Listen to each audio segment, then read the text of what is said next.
বন্ধুরা, আমি লতা। আমার এই কাহিনীর শুরুতেই আমার অবস্থাটা একটু বলা দরকার। তখন আমার বয়স কেবল ২১ পেরিয়ে ২২-এ পড়েছে। বিশ্ববিদ্যালয়ের শেষ বর্ষের ছাত্রী আমি। ৮ বছর আগে ছোটন যখন বিদেশে যায়, তখন আমি ছিলাম নিতান্তই এক কিশোরী। হাড় জিরজিরে দড়ন, তেল চপচপে ২ বিনুনি আর চোখে চঞ্চলতা। কিন্তু এই ৮ বছরে সময় আমাকে আমূল বদলে দিয়েছে। আমার শারীরিক গড়নে এসেছে এক পরিপূর্ণতা। আমি লম্বায় মাঝারি, তবে গায়ের রংটা মায়ের মতো উজ্জ্বল শ্যামবর্ণ। আয়নার সামনে দাঁড়ালে নিজেই নিজের পরিবর্তনটা টের পেতাম। একসময়কার সেই চঞ্চল মেয়েটার জায়গায় এখন এক শান্ত অথচ ভরাট চেহারার তরুণী। আমার ঘন কালো চুলগুলো এখন কোমর ছাপিয়ে যায়, যা আমি সবসময় পরিপাটি করে গুছিয়ে রাখতেই পছন্দ করি। এই বয়সের যে এক স্বাভাবিক শ্রী থাকে, তা আমার অবয়বে স্পষ্ট ফুটে উঠেছিল। হয়তো এই পরিবর্তনের কারণেই দীর্ঘ বিরতির পর ছোটনের ফিরে আসা এবং তার চোখে আমার প্রতি এই নতুন দৃষ্টি আমাকে আরও বেশি আতঙ্কিত করে তুলছিল। ছোটন আমার বড় ভাই। আমাদের বয়সের পার্থক্য খুব একটা বেশি নয়, মাত্র ৪ বছর। ছোটবেলায় আমরা ছিলাম পিঠাপিঠি বন্ধুর মতো, কিন্তু বাবার মৃত্যুর পর যখন আমাদের আর্থিক অবস্থা টালমাটাল হল, তখন ছোটন সংসারের হাল ধরতে পড়াশোনা ছেড়ে দূরে চলে গেল। দীর্ঘ ৭ বছর পর সে আজ বাড়িতে ফিরছে। আমি এখন বিশ্ববিদ্যালয়ের শেষ বর্ষের ছাত্রী। মা অসুস্থ হয়ে বিছানায়, তাই পুরো ঘর সামলানোর দায়িত্ব আমার। ছোটনি ফেরার খবরটা আমাকে যতটা আনন্দ দেওয়ার কথা ছিল, তার চেয়ে বেশি দিচ্ছিল এক অদ্ভুত অস্বস্তি। কেন জানি না, গত কয়েক মাস ফোনে ওর কথা বলার ধরন আমার কাছে একটু অন্যরকম মনে হচ্ছিল। ও আমাকে লতা না ডেকে প্রায়ই আমার লতা বলে সম্বোধন করত। ওর গলার স্বরে থাকত এক অদ্ভুত অধিকার বোধ। আজ স্টেশনে ওকে নিতে যাওয়ার কথা ছিল আমার, কিন্তু শেষ পর্যন্ত ও নিজেই চলে এলো। দরজায় কড়া নাড়তেই বুকটা ধক করে উঠল। দরজা খুলতেই দেখলাম এক দীর্ঘদেহী পুরুষ দাঁড়িয়ে। সেই রোগা পাতলা ছোটন এখন অনেক সুঠাম, চোখে চশমা আর ঠোঁটে এক রহস্যময় হাসি। ছোটন ঘরে ঢুকেই মার ঘরে গেল। মাকে জড়িয়ে ধরে ওর কান্নার শব্দে ঘর ভারী হয়ে উঠল। কিন্তু আমার অস্বস্তি শুরু হল রাতের খাবারের টেবিলে। আমি যখন খাবার বেড়ে দিচ্ছিলাম, অনুভব করলাম ছোটনের চোখ দুটো সারাক্ষণ আমার ওপর নিবদ্ধ। আমি আর চোখে তাকাতেই ও চোখ সরাল না, বরং আরও গভীর দৃষ্টিতে তাকিয়ে হাসল। ওর সেই হাসিতে ভাই বোনের স্বাভাবিক স্নেহ ছিল কি, নাকি অন্য কিছু? ও বলল, লতা, তুই অনেক বড় হয়ে গেছিস, একদম আমার স্বপ্নের মতো। স্বপ্নের মতো, এই শব্দটা কানে বিঁধল। একটা ভাই কি তার বোনকে স্বপ্নের মতো বলে? আমি কোনো মতে খাওয়া শেষ করে নিজের ঘরে চলে এলাম। রাতে জানালার দিকে তাকিয়ে থাকলাম। মনে হলো বারান্দায় কেউ হাঁটছে।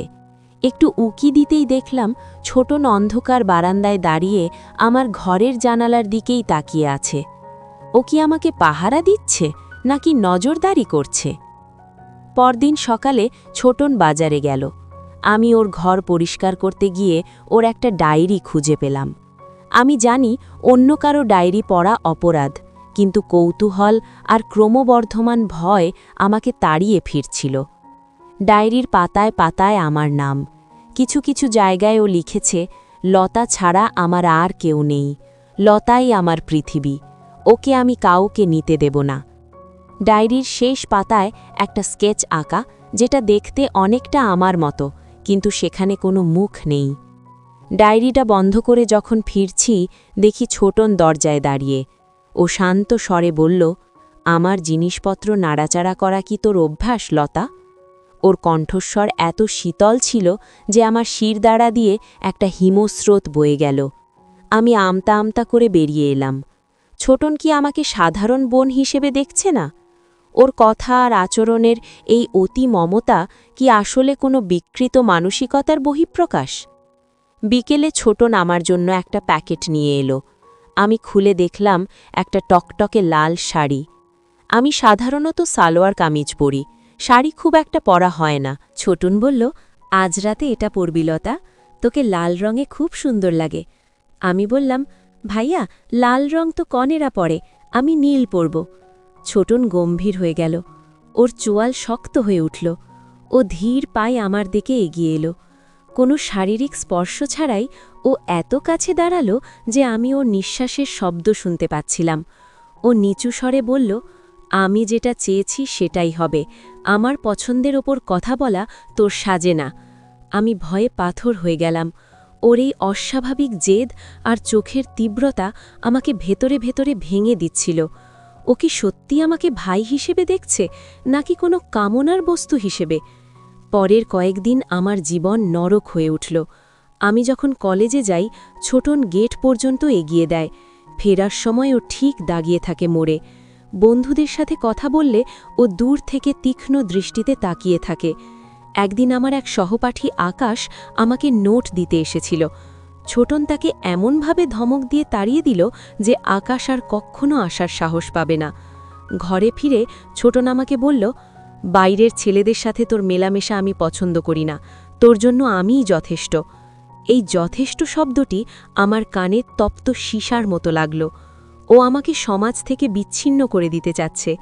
ওর চোখের চাউনিতে আমি এখন শুধু ঘৃণা আর কামনার ছায়া দেখি। যদিও ও আমাকে একবারও ভুলভাবে স্পর্শ করেনি, কিন্তু ওর প্রতিটি ইশারা, প্রতিটি বাক্য ছিল অস্বাভাবিক ইঙ্গিতে ভরা। সেদিন রাতে প্রচণ্ড ঝড় শুরু হলো। মা ঘুমে আচ্ছন্ন। হঠাৎ কারেন্ট চলে গেল। আমি ঘরে একা বসে কাঁপছিলাম। হঠাৎ দরজায় টোকা।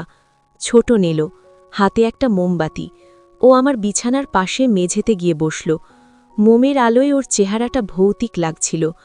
ও বলতে শুরু করল ওর একাকিত্বের কথা, প্রবাসে ওর কষ্টের কথা। বলতে বলতে ও একসময় বলল, লতা, আমি চাই না তুই অন্য কোথাও যা। তুই সারা জীবন আমার কাছে থাকবি। তোকে ছাড়া আমি পাগল হয়ে যাব।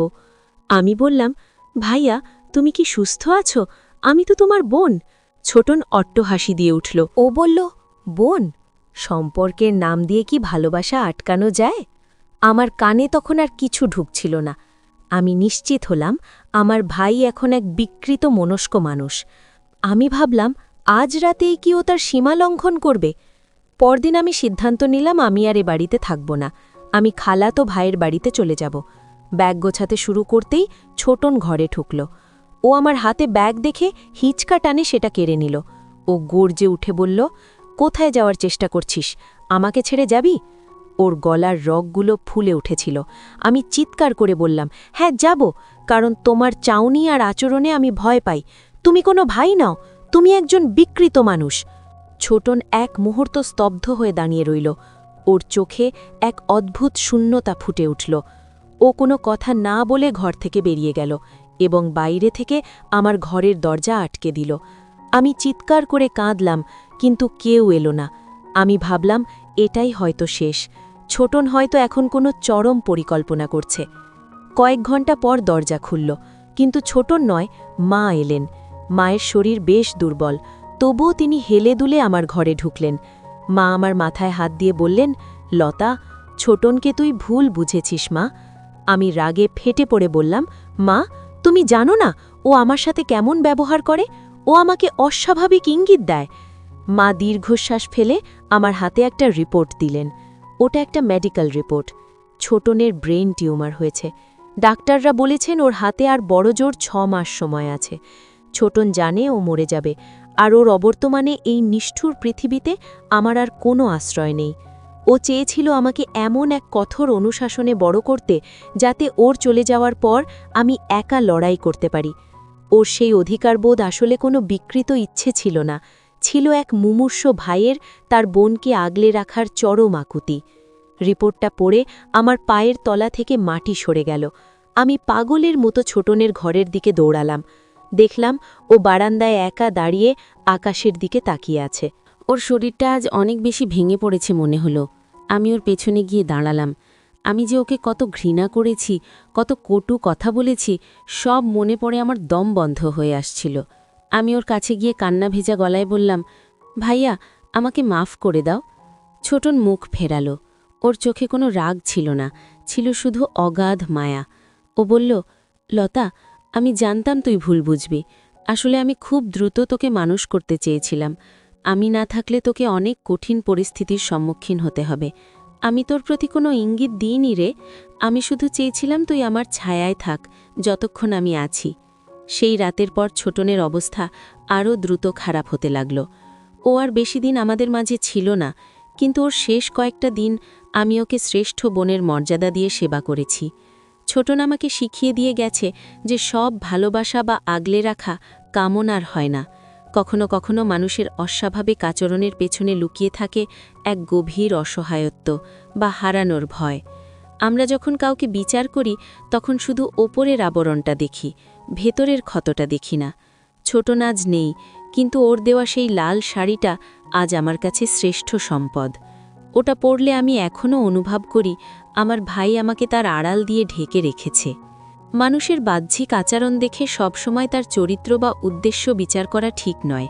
অনেক সময় অতিরিক্ত শাসন বা অধিকারবোধের পেছনে গভীর ভালোবাসা এবং সুরক্ষার তাগিদ লুকিয়ে থাকে। ভুল বোঝাবুঝি সম্পর্কের দেয়াল তৈরি করার আগে সত্যটা জানার চেষ্টা করা উচিত।